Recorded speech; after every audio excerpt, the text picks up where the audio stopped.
You are now tuned into the sounds of What Black Men Like. Got Malik in the building.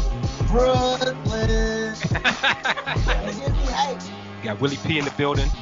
Don't be scared now. Came up from Alabama. The #1 apex in the world. I know there's something absolutely unique about these guys. Legendary. Y'all know what this is. This is Mr. No Cap. World famous. Look, nobody from Baltimore can offend me. You're now tuned into the sounds of What Black Men Like. Welcome back to What Black Men Like, the Black Man's Lifestyle Podcast. This is yours truly, Mr. No Cap. Of course, we got the regular cast of characters in the building, and we actually got two special guests. So I'm going to start with Miss Madonna first and foremost, and introduce yourself to the audience. Thank you. My name is Madonna. I go by Madonna Marie. I am a consultant by trade. I consult in lifestyle and business. Also, I have a vegan and halal restaurant in the Atlanta area. And then part of that concept also travels. We bring people outside of the country and we do holistic wellness retreats throughout the Caribbean and Africa. Awesome. You sound like you trying to spread that message around the globe. That's dope. Deb, can you come in here and introduce yourself? Tell people who you are. Sure, yes. Thanks for having me. So I am Deb, also known as Deborah Najiyyah. I am a teaching artist. I'm a teacher by profession, and I'm an artist by heart, also by profession. I have a studio over on O Street in Northwest, and I host sip and paints. I host one-on-one workshops. I do everything. 3 men, we got 3 women. So this is the perfect balance to come in here and talk about toxicity, where this stuff comes from, and also the idea of people actually feeding off of that toxicity and becoming parasites. So the first thing I want to start off with is for everybody to talk about what is a trait about you that people might consider toxic, number 1. And number 2, what is a trait about the opposite sex that you and your experience may consider toxic? And I'm going to start with the ladies first. Deb, I'm actually going to start with you. Okay. First of all, I have a love-hate relationship with toxicity. I am fully able and willing to own my toxicity. And I think that one toxic trait that I carry is my bullheadedness. Some read it as arrogance. To me, it works in the world to open certain doors. A trait that I might consider toxic about the opposite sex. Funny enough, the same trait that I consider toxic about myself. Yes. Look at that. Madonna, same question to you. So I do a lot of self-reflection, and I've been doing it since I was 23. So I tend to isolate and go inward. It's a contradictory personality trait because most people go based off of your zodiac sign. For me, without it being a long story, I've been in America for 22 years without the people that are responsible for influencing my foundational years, the years that are most important to a person, how they turn out, all that good stuff. So I've never had people say to me that I'm toxic. However, they have become so triggered because I live my life the way that I do, and I go inside and I deal with myself before I have to deal with it with others. They view that as, oh, I think I know everything, or I'm always right. And it's like, no, I just spend a lot of time with myself. I do a lot of personal growth and self-development. And I also had children young, so I had to make a choice. Either I'm going to be, because I was raised by my dad, and that man is crazy. So I went about it a little bit differently because I've had other things that factored into that. And I attract the likeness in others. So I'm living life on a conscious path, and I see where I'm attracting things that are like me, but I'm working on me. But they're never working on them. And I'm like, well, what kind of conversation are you trying to have, really?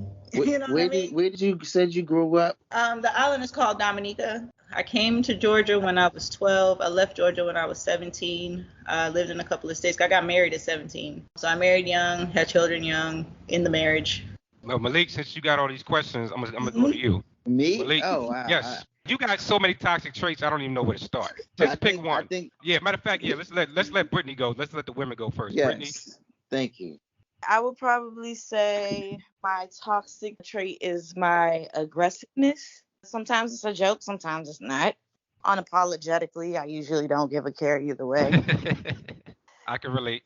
Right. I mean, it's no harm. And there's times where I feel like it really doesn't mean a thing. There's other times where I'm like, okay, my bad. I need to calm down and see you where you at and make you feel good or whatever. There's sensitive people in the world that just can't really take it. Not that it always makes it okay. I digress. For men, which I think probably we both do, but it's just putting people in boxes, limiting them, putting roles on people, putting expectations upon people versus just letting people be people. The boxes thing is very interesting. What box? Do you have an example of what box men try to put people in that you think is toxic? I don't know. I mean, there's multiple boxes. Like, I guess black women, it can be that bitter black woman thing. Just one of the many that I can say that black women get thrown into. I think we definitely create boxes as men that we put women in. We categorize women. I'm not gonna cap. We definitely have done that. I'm not saying it's productive, but we definitely do it. So me being an educator, specifically teaching English, I tend to enunciate, and I can oftentimes present as very conservative. I can be that way. I'm also, at my core, a true nature, I'm a wild woman. So I often get put into that box. And then when I present as who I am, it's like, what the fuck? What just happened? I enjoyed that. You said you're a what woman? A wild woman. WILD. Yes. Wild, Right. wild. Yeah, that's always an interesting thing to witness. People dealing with the cognitive dissonance of having to grapple with themselves. But I thought you were this way, and I was raised Muslim, so that's another component. I hold on to that identity, but I practice and I present in the world in a different way. Interesting. Yeah, that to me, first of all, when we looking at you, we automatically judging you. Deb is very attractive, but she has a soft, like feminine presence. But I think she's a Scorpio, so she's crazy. But so Malik and Willie, what do people say is your toxic trait? I'm gonna start with Malik. I feel like I have a few. It's come up all across the board, but I think the ones that are more prominent are like being like dominant. I could be like a bully, aggressive, and combative. Those traits can be extremely toxic, especially in dealing with people, which is why, my day, I do finance. So I deal with people during the day, but it's more numbers. But for a toxic trait for the opposite sex that I see a lot of times, toxic femininity, where a woman may use, what they have as far as their looks to convince a man to do something for them with no reciprocity. I think you had said something about it was deep, and I was surprised you said this. You said something about women gaining access to masculine energy without the other day, without all that comes cuddling, with that. the cuddle buddies. That is prevalent. I feel like we have an epidemic here in America, most notably of women gaining access to masculine energy with no reciprocity and no cherry on top. And there's a lot of guys out here that are comfortable being cuddle buddies, hoping and waiting for that moment, and it never comes. And women know that. So what they do is they'll get a guy to to work them up, to get all the masculine energy, and then they go give the cherry to someone else. It happens all the time. Not to me, but I've heard. Of course not. Not to me. I mean, that was kind of the toxicity in terms of that was going to be my answer. As a woman, not only do you have the ability to gauge somebody mentally, but you also have your intuition. So you already know what this dude is about and the level that you're going to take it to with this dude. Before we get to Willie, I'll just say my toxic trait. I've been called a jerk. I've been called an asshole many times. And Very true. First of all, I thought this was a safe space. It's obviously not. And I own that, and I understand that it has gotten me in rooms that I wouldn't have gotten into if I wasn't an asshole. But there's a self-reflect, like Madonna talked about, being self-reflective and having to look yourself in the mirror and understand how much of this is positive and how much of this is detrimental. Okay, now Willie, come in here, tell us about yours. Okay. What are the toxic traits that people say I have? Honestly, I don't give a fuck. I really don't. Oh, here we go. So a lot of times people are going to say shit. Everything that they're talking about is toxic. Or just things that I find as necessary for manhood. I find them necessary for social growth. I always think it's funny when these people, they talk about how someone else is toxic, but they're okay with being toxic as fuck. They want to talk about toxic masculinity, but they're okay with being loud as fuck or being the type of people, that are social fucking terrorists. What the fuck is toxic anyway? So when people call me fucking toxic or they say, hey, I'm toxic, I don't give a fuck. I will be that. But one thing I will never be some weak ass motherfucker like y'all are fucking talking about, the one that gets this fucking sucker play where somebody is coming in there taking all the fucking jewels from them and giving them nothing in return. Absolutely not. So as far as women, the opposite sex, I think a very toxic trait is when women start acting like men. If you don't like how men act, then why the fuck are you picking it up? Do you think you have any toxic traits? No, I do not. Okay. I think That's a that was cap. what. Okay. That is a So, cap. I guess we all do a moment of self-reflection, except for somebody on this Hey, chat. look, Willie is my man. Willie is my man. 100 grand, and this Listen, motherfucker is crazy. If you don't like what I said, get in the fuck you line. As a matter of fact, if you don't like the fuck you line, then get in the kiss my ass line too. The contradiction I will say, what Willie said, is that if you don't see that there's anything toxic about you, but you can point that out in a woman, to me, that's a contradiction. I think we could say that's toxic. Yeah, that's toxic. This nigga got on here and said, I ain't toxic. These women toxic. You shaking the table. So guys, let me just interrupt this toxicity and say we're all toxic. Okay. And if you look up the definition, it literally means, it's an adjective. It means of or pertaining to or affected with or caused by a toxin. So I would like to say that in our lives, some people's toxins are their traumas. Some people's toxins are internalized conditionings or whatever. People who are not called toxic are able to regulate their internal states so that it doesn't manifest as toxicity. Mm-hmm. So y'all all toxic. We all toxic. It's a struggle every day.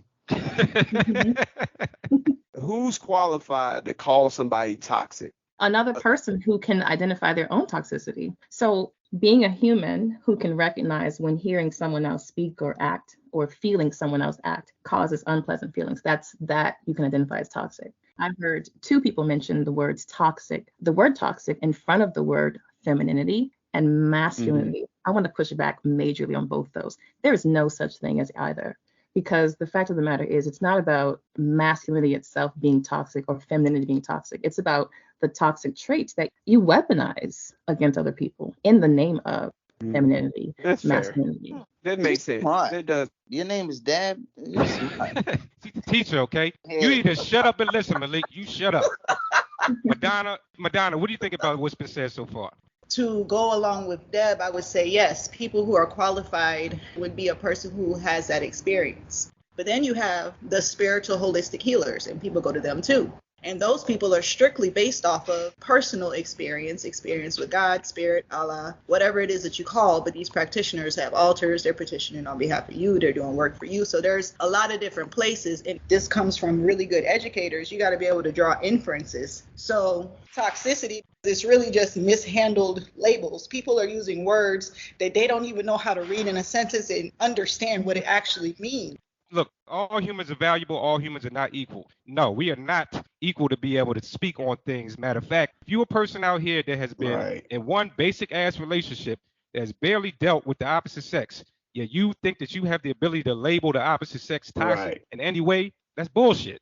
We peanut butter and spreading this whole, we generalizing some specific stuff. What somebody said was, if they have trauma, they can identify that trauma and toxicity in hearing it from someone else. I don't agree with that. Fashion calls that triggers, right? It's something that looks like what you've been through.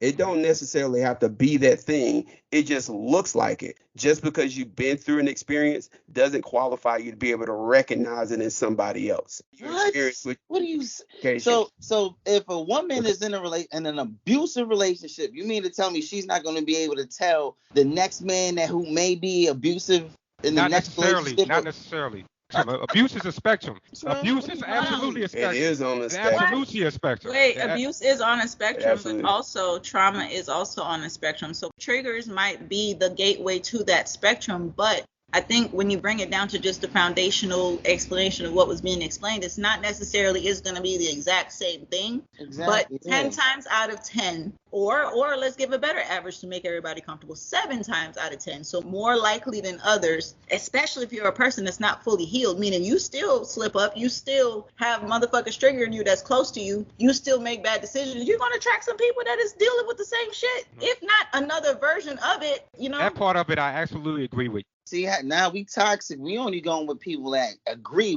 with our version of what we believe to be true. This whole shit is toxic. Donald Trump and his fake news to the shit I don't agree with. Real news to the stuff I agree. No, you can partially agree. When somebody says something, you can partially agree, and you can pinpoint the things that you don't agree with. Fucking filibuster ass Malik. But I want to talk about. Somebody talked about elders, and I think that was a great point because to me, that's one of the main reasons why we have toxicity in our environment. One of the elders I listen to, his name is Dr. B. Serious. This guy is a fucking genius, and he talks about people in terms of parasites and how we have all these parasites living in our bodies, and these parasites actually take control of us. Yeah. So we're being controlled by things in our bodies, physically, mentally, and spiritually, that are putting us in situations that benefit them but don't benefit us. So some things are obvious, but like, what's an example we can give to the people to say like, okay, this person, it may seem like they benefit you, but they actually a fucking parasite. Brittney Burner? When your actions are not reflecting what you are saying out of your mouth, the moment that you can say something and you are not proving that to be true and you're still trying to spin me and sell me, you're working on it, I'm doing it, this is who I am, but you're showing me that you are not on a consistent basis. Oh no, We're already good. We're done. We're sold. Bye. Okay. You have some parasites in your life though, Miss Brittney Burner? Absolutely, that's some parasites. I'm the type of person who's super generous. If I have it, I'm going to give it. If I had all the money in the world, it wouldn't be a single homeless person on this land, a starving body on this land. Like, I would give it if I have it. And I've had friends or people who I thought were friends who've come into my life and have literally leached off of me and taken from me in the name of, I just don't have it. Oh, this thing is happening to me. I just need you. You're the only one who's there for me. And it sounds good, but and it's not because the kindness part. It's not because the compliments are getting me. It's because you're out in the streets and it hurts me to see someone homeless knowing that I have the capability to help you. And because we have a relationship where I'm able to do so, I'm not going to leave you out and stranded. But again, like you said, that parasitic behavior, jumped in and even to the point where we had moments where it was probably symbiotic, I'm so glad you said that, Britt. I'm so glad you said it. That's where I was going with this. I would say that I was probably being, out and about more than I would have been. I would have been more focused potentially. Who knows? It's just things that I'm thinking in hindsight, not knowing necessarily. But there were moments where that person's lifestyle and being able to kind of get out and pull out of my shell were something that I was looking for. So at that moment, it was mutual where I was enjoying these behaviors, but then later down, and I was paying for everything. So that's why I say it still was affecting me. But at the end of the day, that person kind of gave me that relief from my own life when I needed it. And then, eventually down the road, as time, continued, I started to say, hey, wait a minute, we're getting broke here. Deb, Madonna, Brittney talked about something that I was about to touch on, which is, it's like the Stockholm syndrome. You start to protect the shit that's fucking holding you hostage. Toxic, yeah. To me, that's the prime example of toxic. Okay, so one of my biggest fears in romantic relationships is having my freedom infringed upon by someone else's idea of love for me. And I think that love bombing, which I've experienced in my previous long-term engagement, is one of the most toxic forms of manipulation that there is. And it's led me to question whether or not toxicity, like sugar, can be an addiction. And if that is the case, then are there any levels of it that can be, that are excusable if the person has redeeming qualities? So recently, a very toxic ex-fiance of mine came back, just like reached out to me. And I had this person blocked on all platforms for at least 2 years. And in that 2 years, I was able to detox from that toxicity and free myself of what you called earlier the Stockholm syndrome, protecting the person and reflecting on how, when we were in it, I would avoid going around my family members with him because I knew that they could see what was going on. But I was like, he's got so many good qualities and, we could conquer the world together. But after reconnecting with him, which happened over the past 2 weeks, I'm able to look at it objectively because now that I am immune, I see it so clearly. And so I'm questioning, like I had an interaction yesterday with this person and I got off the phone feeling all kinds of unpleasantness. And that's really what toxicity. The same guy? The same person. Yes. He invited me to a resort for vacation when school lets out, which I could use a vacation. I've been teaching sixth graders all year, but I said, I wouldn't go because I can feel the pull of addiction because it's like sugar, it's sweet. Let me make sure I'm following this story right. Mm-hmm. You're talking about the same guy. He was toxic in a past relationship. Yes. You blocked him. Then he called you back and you answered the phone. So I got a new phone. I did not bother to block the number. He's had the same number for like 20 years. So because I had gone through my levels of healing and detox, I didn't feel the need to, go in and block anybody. So he reached out and I didn't feel the same level of defensiveness. So I was able to interact from an objective place. But in doing so, I'm like, damn, he is still as toxic as before. But something's changed, and that's me. Was his name Malik? Was that his name?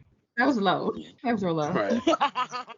So are there any levels of toxicity in a person? Because, everybody's multifaceted. No one's all bad. No one's all good. Are there any levels of toxicity that are excusable if the person has redeeming qualities? Hell yeah. Look, I'm going to use Burna as an example. Burna is really toxic as fuck to a weaker man. A weak motherfucker would find her extremely toxic, right? Why? Because she stands up for herself, so on and so on. Somebody like me, I just see her as like, okay, she's just cool. Those qualities are redeeming because it's somebody else on the other side. Really what they're trying to do is suppress that person. Let's say we have a strong immune system. If a foreign body gets in, our immune system fights that off. That's the same way it is with your mind. So those redeeming qualities are the ones that you can identify with that make society better, that make things better. I would piggyback on that and say, I think every person has a redeeming quality. I think that when it comes to your individual relationship with that person,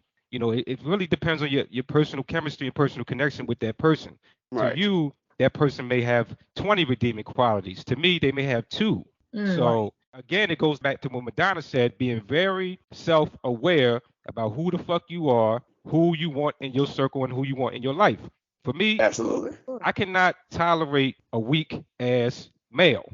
I can't have those guys in my circle. Eventually, I'm gonna want to punch them in the face. But I will have way more tolerance and grace for women. That's me as an individual.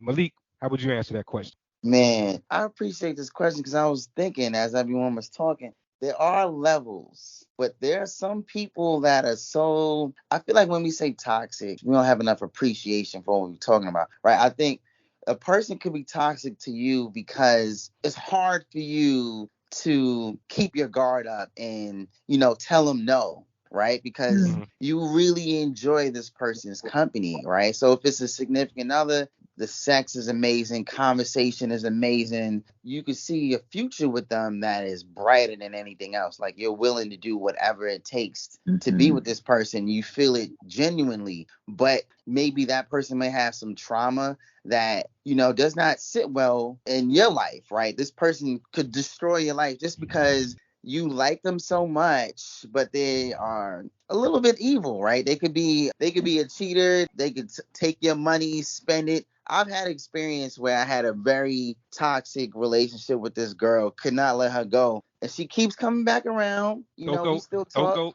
Don't go. Throat goat, BBW, everything was amazing. Money, this chick flying me out everywhere. But the thing about it was she was just toxic. And she called me. I still pick up. We talk every now and again, but like I would never, ever put myself back in this situation with her. So I'm saying there are some people that are toxic. You can handle it. But there are some people that toxic levels are so high. You may get the best of them today, but you keep engaging with them, they're going to get you eventually because this is what they do. So you got to just cut them out. To you. That's the point I want to make. That's what they do to you. But I'm glad that you say that, no cap, because out of all the things that you're saying, even when you had pointed out the whole toxicity part and who is qualified, this is some subjective matter right here that we're talking about. Granted, it may be a toxic behavior that you can still define, but it may not affect me the same way it affects you. Right, exactly. Most of the time, the people that are calling other people toxic, they are the weak ones. They're the manipulators. They use words like that to try to manipulate you into pretty much suppressing yourself. I don't agree with that shit. if you really are as strong as you say, then why the fuck you need to suppress me? They feel like it's something that's toxic. Create something that Exactly. replaces it. Create something better. Madonna, before I move on, did you want to address that question? The only other perspective would be, and that most, therapists should ask would be, do you find yourself settling? What I hate about living in the U.S. and growing up where I grew up, we don't believe in just dating everybody. Not every person is a person that you should cohabitate with. Sometimes we get latched into situations with people who are succubus or have that type of energy. Ooh, shit. Look at that word. Succubus. Keep going. Whatever. Like those people, there's so many different scenarios, right, that you can deal with in that type of energy. And then when you come back to assessing them, why would you go back to something that you already graduated from? That's a test. That's a test of your walk and your journey to see would you settle for that? You shouldn't settle for that because you should want something more for yourself that's equal to what it is that you even envision for yourself, because you're going to have to dumb something down about yourself, suppress yourself in order to accept those things that you already said you're not fucking with. So, yeah. There you go. See what I mean? Look, I'm on board with you. You saying the same shit that I'm saying. It's just coming out of a feminine mouth. And I appreciate your feminine mouth. I really do. Whoa, hey, yo. Hey, yo. Lock him up. Wow. That was wild. Y'all know what I'm talking about. Shit. Oh, Feminine mouth. Wow. Feminine mouth. I feel like that was a verbal sexual assault. Okay, hold on. Before we get out of here, I want to play a quick game of toxic or not. I'm going to hit y'all with a couple of topics, and I want you to let me know if it's toxic or not. First up the bat, Mr. Al Pacino. Mr. Al Pacino just had a baby with a 20-something, he's like 85 trillion years old. Is that toxic or no? Yeah, toxic as fuck. Hey, look, if he can do it, if he can get that raisinette to come up, then please come in here. I'm gonna say we need a feminine mouth to come in here. Look, I can honestly say that I don't know enough information, but anytime we get that large of an age gap, I am always concerned. Always concerned. What are you concerned about? Wait, what are you concerned about? The manipulation. You that old? I don't know how mature she is. I don't know anything about her. Like she manipulated him. She could have. It could have been both ways. I just don't know enough about the situation. A lot of possibilities. Oh, I agree with that. I think they wanted it. I don't know what she wanted. May I ask a question to the group? Because all of you guys seem like you're blunt as hell and you shoot it straight down the middle. Yes. Granted, I started life at 17. I was married at 17. I know what I can speak about for my experience and tell you where I was prepared and not prepared. But not everybody's going to be honest. The hell does a 20-year-old know about an 80-year-old's life? Okay, so she is 29. She's 29. So then to Ms. Deb, was the Mm-hmm. yes based on the Muslim value of, or when the men are looking for wives that are half their age plus 8? Were you thinking along those lines? You know what's funny? My co-parent I'm actually half his age plus 8. It was based on my knowing that was a choice. We assume oftentimes that because a woman is younger, that she doesn't have as much life experience. I have to say that that's circumstantial. Right. That's why I had to say that I don't know. I don't know enough about her. Older men want younger women, and younger women want older men. That is the math. Right. That is. I have personal experience with that as well. So on this one, we're going to say, nah, it's not toxic. The next one is marrying yourself. This woman, God bless her soul, decided to marry her damn self. Now, she didn't have to broadcast it, but she decided to broadcast it. That's another angle we could look at and say, okay, is that part of it toxic? The idea of marrying yourself, is that toxic or not? Toxic. It's just insane. Because right. now you can love on yourself, you can date yourself. The reason I say it's insane is because people actually came to this wedding. Are we all crazy together? Did your father give yourself away to yourself? Like, I want to know what was the conversation. And then it's not about the broadcasting. Like, you actually took photos and you had a videographer. Like, are you going to sit down and look at this on your anniversary of this day? I have questions. Did y'all cater the event? Here's my question. If she meets somebody else and she decides she wants to be in a relationship, does she have to divorce herself? She divorced herself. Does she split half the house? No. With herself? No, does she go be a roller coaster? Exactly. To me, this sounds like a multiple personality kind of situation. Well, we're in the age of label yourself how you want to label yourself and blah, blah, blah, blah, blah, blah. Do you agree with that? Hell no. But what I will say is that I do agree with loving yourself to the point where you have a mentality where you don't care what people think about you. I agree I with agree that with shit. that. Loving yourself and creating the standard for someone to love you either at that or better than what you can give yourself. I can get with you on that. The consensus that- here, that was toxic, regardless of what your interpretation of marriage is. Even if you dig back into the history of people and what marriage was when it was created as a concept, it wasn't that. Any angle that we look at it, it was never that.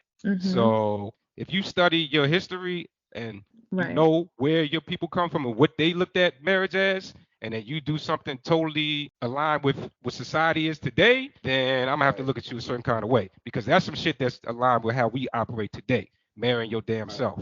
We understood what marriage was and benefit that it had to our society as a whole. Sorry, young lady, I'm gonna have to give you a toxic. Next one, it ain't tricking if you got it. Is that toxic? Is tricking on a woman because you got it? Is that toxic? Malik, It's you a a man high that- level of toxicity. It's a high level of toxicity. So Only a you- few can play this game, but yes, it is. Indeed. if you don't have a certain level of money, it's toxic. But if you have money that's like endless, then it's not toxic. Is that Oh what you're yeah, saying? it's toxic. Like P Diddy, toxic as fuck. Really? Yes, yeah, because he's got money. The more money you have, the more toxic shit you can do just for the sport. He's a menace. Scorpio. Yeah, I agree with what you said. Not about P Diddy, but I agree with what you said about money. Yeah, I would agree with what you said. I don't know if that applies to P Diddy. Yeah, Madonna, it ain't tricking if you got it. Is that toxic? Is that mentality toxic? Well, I mean, yes, in both aspects, because women who also have it get tricked in reverse, if that makes sense, you know? It's wrong in both aspects, yeah. Deb, Britt, what do y'all think? Toxic or not? It's toxic. I would say yes as well, because underneath the tricking is a simple truth, and that is that I don't feel good about myself. I don't believe I can have it without the money. Ooh, Oh damn. shit! He's so deep. Okay, I think we decided that one, that's the toxic pile. That's going in the toxic Yeah. pile. So the last one, dating apps. Now this could be a whole conversation in and of itself. Dating apps in general, toxic or not? That shit is toxic as fuck. Because a mother can pretend to be whatever the fuck he wants to be. A woman can pretend to be whatever the fuck she wants to be. The shit that people typing is completely different when you're actually acting out that scenario. Also, some of these dating apps that be used for human trafficking and all kinds of shit. If you're not comfortable enough to be able to talk to people, then instead of taking time to build yourself on a dating app, just take that time to build yourself in reality. So that way you're comfortable enough to say hello. I think it's toxic just based upon the way it's set up. Yeah, left swipe right. Yeah, it's like I can honestly say that I've met people who have seemed to use it in the way that it was meant to be used, like eHarmony, and somehow made a relationship out of that too that seems pretty genuine. That leads into this whole people being online, having relationships with AI programs, having relationships with artificial. That shit is weird as fuck. Like, we got to redirect this shit back in a way where we're encouraging people to engage with each other, interact with each other on a human level. That's why we have shows like this to pull us back out of the mud. This is what black men and black women really like. So, Deb, Madonna, you guys were phenomenal. You guys were great. You raised our level of intelligence just by your presence. I want you guys to come in here and tell people where to find you. I'll start with Deb. You want to come in here if you have anything to promote, or tell people where to find you. Thank you all so much for having me. I had a lot of fun with this conversation. I can be found on Instagram at Art by Najiyyah, Art by Najiyyah, Najiyyah. You can find out about my classes and sessions and sip and paint events and all kinds of things that I do at the studio in Northwest DC. Awesome. Madonna, appreciate you coming in here. Can you tell people where to find you? I appreciate you guys having me as well. You guys can find me on all platforms at I am Madonna Marie, and Madonna is with the regular spelling, Marie, Marie. If you are in the Atlanta area, I offer lifestyle consulting and business consulting. That's for domestic and international business. Outside of that, if you're in the Atlanta area as well, stop in the Sadiq's Bistro. We offer a farm-to-table fresh menu, and we are seasonally based, so it changes 4 times out the year. Next time we in the A, man, we got to come and check out her spot. What Black Men Like, best podcast in the fucking game. We did it again. We out of here, y'all.